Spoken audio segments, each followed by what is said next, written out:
Oke teman-teman, di video kali ini saya akan membahas tentang komponen komputer. Materi yang akan dibahas, yang pertama ada komponen dasar hardware komputer, dan yang kedua ada perbedaan Intel Core i3, i5, dan i7.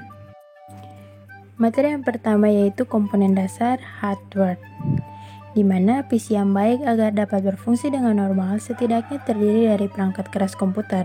Beberapa komponen personal komputer inilah yang kemudian disebut dengan perangkat keras komputer atau hardware komputer. Pada umumnya, komponen yang ada dalam komputer terdiri dari 4 jenis. Yang pertama, ada komponen input, yang kedua ada komponen proses, yang ketiga ada komponen keluaran, yang keempat ada komponen penyimpanan. Mari kita bahas satu persatu komponen yang ada dalam komputer tersebut. Yang pertama ada komponen input atau input device, di mana komponen input adalah komponen perangkat keras yang memungkinkan user atau pengguna memasukkan data ke dalam komputer. Gambar di samping adalah contoh dari komponen input. Yang pertama ada keyboard, joystick, scanner, kamera digital, dan mouse. Yang kedua, ada komponen proses atau biasa disebut processing device, di mana processing device atau komponen proses biasanya menggunakan Central Processing Unit atau biasa disebut CPU. CPU biasa juga disebut sebagai otak dari sebuah komputer karena dapat menjalankan program-program yang dijalankan di komputer. Gambar di samping adalah CPU dan berbagai bagian di dalamnya. Apa saja komponen-komponen yang terdapat dalam CPU? Mari kita bahas satu persatu. Yang pertama ada prosesor, di mana prosesor ini adalah komponen komputer yang merupakan otak yang menjalankan proses dan pengendali kerja dalam komputer.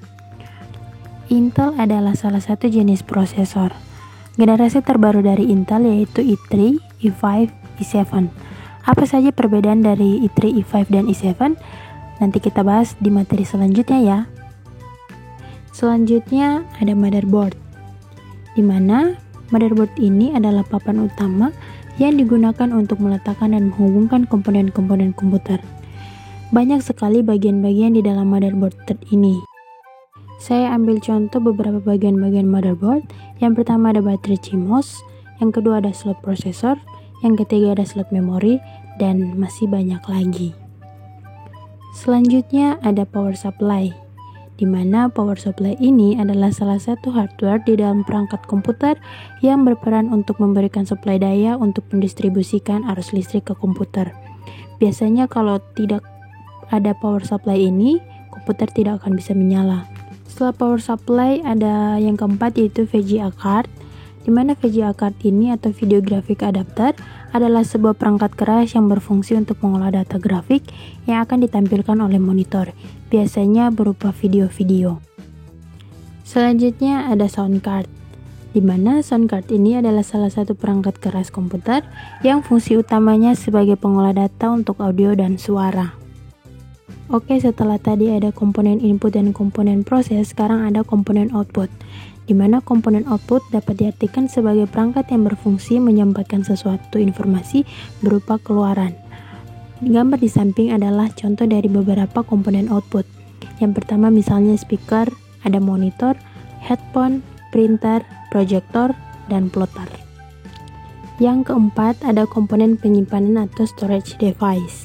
Storage device adalah media yang digunakan dengan fungsi untuk menyimpan berbagai macam data digital yang tersedia pada perangkat komputer dengan waktu tertentu sehingga dapat dibaca dan dibuka kembali untuk diproses ulang pada perangkat.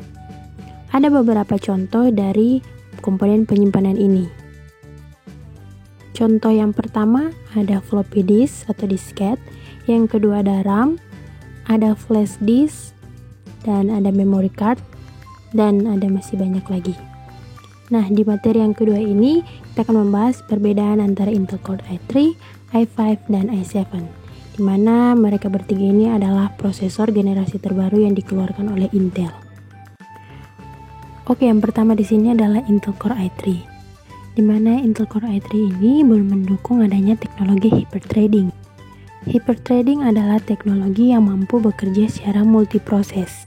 Biasanya i3 ini digunakan untuk aktivitas yang ringan-ringan saja.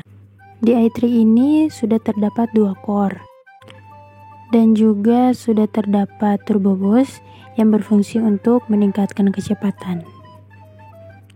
Selanjutnya ada Intel Core i5. Intel Core i5 ini terdapat 2 jenis, ada yang quad core dan ada yang dual core. Yang quad core itu tidak menggunakan hyperthreading, tapi tetap menggunakan turbo boost. Dan yang dual core sudah menggunakan hyperthreading dan juga tetap menggunakan turbo boost.